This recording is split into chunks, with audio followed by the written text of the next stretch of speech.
Conflict in the South Caucasus between Azerbaijan and Armenia over the Nagorno-Karabakh regions began after the fall of the Soviet Union and continues today, affecting not only the political and geopolitical relations of the two countries but also their neighbors. Iran's policy in this conflict has been to pursue two contradictory and simulations policies.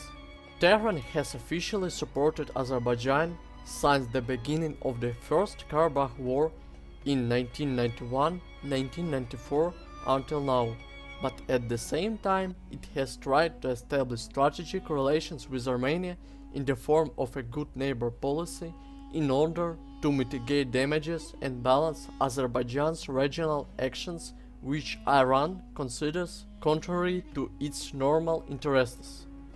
Azerbaijan is a Muslim country in which Shiites make up more than 50% of the total population.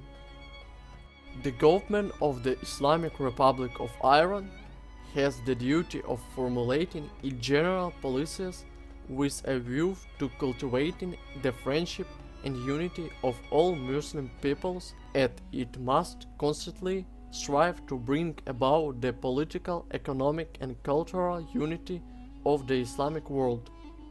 On the other hand, Iran considers Azerbaijan's regional actions of recent decades to be against its national interests and security.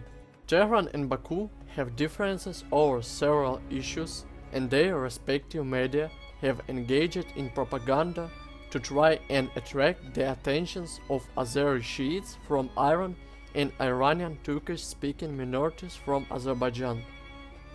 Baku also has close relationship with Turkey, and Iran is negatively affected by this cooperation, especially because they can no longer freely send transit tracks through this territory.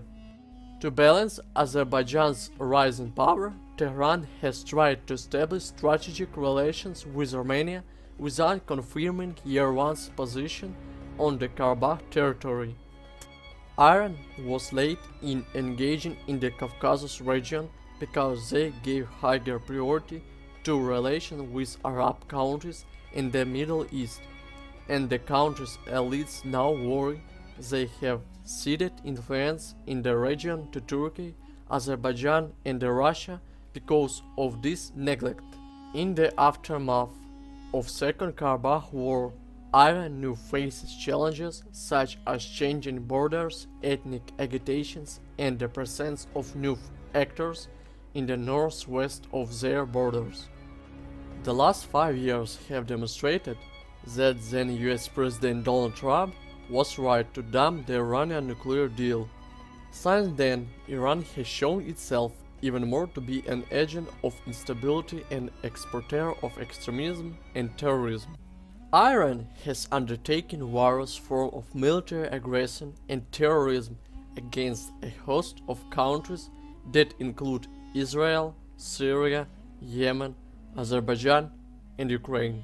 Iran has openly declared its genocidal intent to remove 3 countries from the face of the earth. In Iranian eyes, Israel is its number one target for destruction, but Azerbaijan and Ukraine are close behind. Iran poses an existentialist threat to Azerbaijan.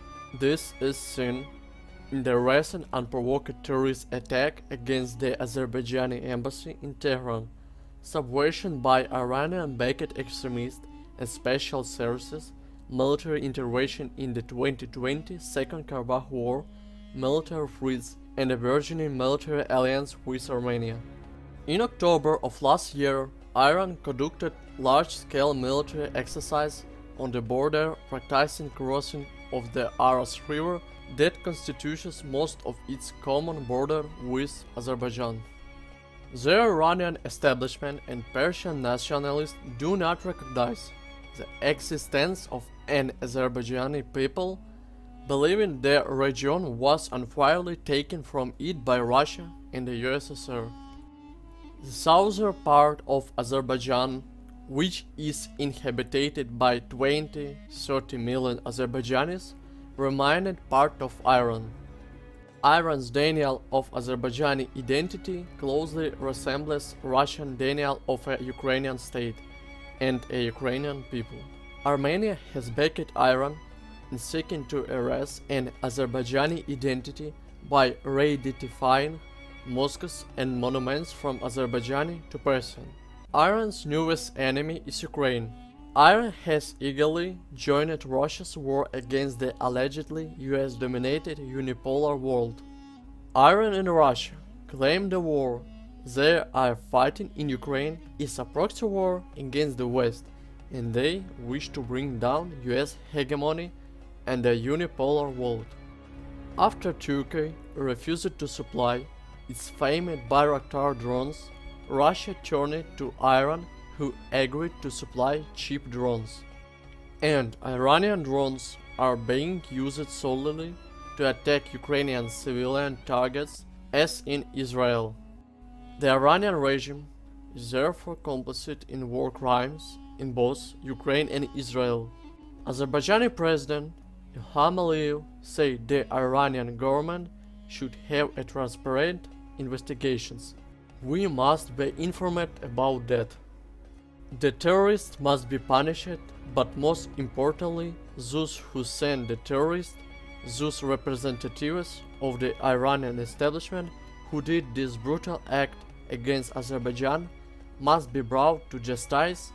Only after that we can talk about any kind of normalization. In late 2022, the Azerbaijani State Security Service arrested 19 members of an Iranian-backed group, the Shia extremist Muslim Unity Movement, that had been infiltrated into the country with extremist materials and weapons. The group had been trained by the Iranian Revolutionary Guard in Syria. Diplomats, but more likely intelligence agents at the Iranian embassy in Baku, provided the group with some logistics to assist the group to organize rallies in different regions of Azerbaijan. Iranian threats to the security of Israel cannot be divorced from those to Azerbaijan and Ukraine. In the light of this, the US should pursue 6 policies to contain Iran and reduce its ability to be an exporter of instability. The first should be to support anti-regime protests and the goal of regime change. A post-clerical regime might not turn out to be democratic, but it is unlikely to continue to be an agent of instability. The second is to back the EU in brokering a peace agreement between Azerbaijan and Armenia that would assist in the normalization process between Turkey and Armenia. With Armenia no longer a potential security threat, Azerbaijan could focus on containing threats emanating from Iran. The third policy relates to Armenia. In ending over 3 decades of conflict, Armenian Prime Minister Nikol Pashinyan would gain greater ability to maneuver out from under Russia's influence, scale down his country alliance with Iran, and restart integration talks with the European Union that were suspended in 2013. The US should back Pashinyan's movement away from Russia and towards Europe. The fourth would be for the US to repair relations with Turkey, a NATO member that has played a constructive role in the war in Ukraine. Turkey has a strategic and military partnership with Azerbaijan and is supplying weapons to Ukraine. Turkey has long viewed Iran as an agent of instability with whom it has clashed in Syria and Azerbaijan. The fifth would be for the US to encourage Israel to provide defensive military equipment such as air defense to Ukraine to counter Iranian drones and missiles. Iran is using Ukraine as an experimental testing site for the development and improvement of its weapons that it will eventually use against Israel. In gratitude, Russia is supplying Iran with nuclear technology that will be used for the building of an Iran nuclear arsenal. Finally, the US should militarily and diplomatically back an Azerbaijani-Turkish-Ukrainian partnership that would counter Iran's export of instability and its military alliance with Russia.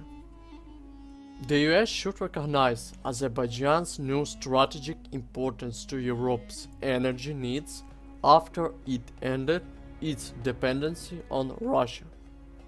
Thanks for watching. If you liked it, please like and subscribe to the channel.